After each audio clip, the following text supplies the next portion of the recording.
ఈరోజు మా సోదరుడు రవికుమార్ గారు మాట్లాడుతున్నారు, ఉద్యోగస్తులకు ఏమీ చేయలేదని తీవ్రమైనటువంటి అసంతృప్తులు ఉన్నారట. 5 సంవత్సరాలు మంత్రి గారు దయచేసి ఒక్క రోజైనా ఆలోచన చేయాలి.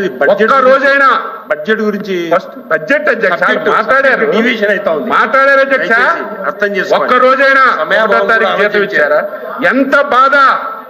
ఉద్యోగస్తులు పిల్లల పెళ్లిళ్ళ గురించి, ఆరోగ్యం గురించి దాచుకున్న డబ్బులు కూడా తీసుకొని ఈ రోజుకి ఇవ్వకపోతే ఉద్యోగస్తులు బాధపడుతుంటే అన్ని చేశామని చెప్పడం లేదు.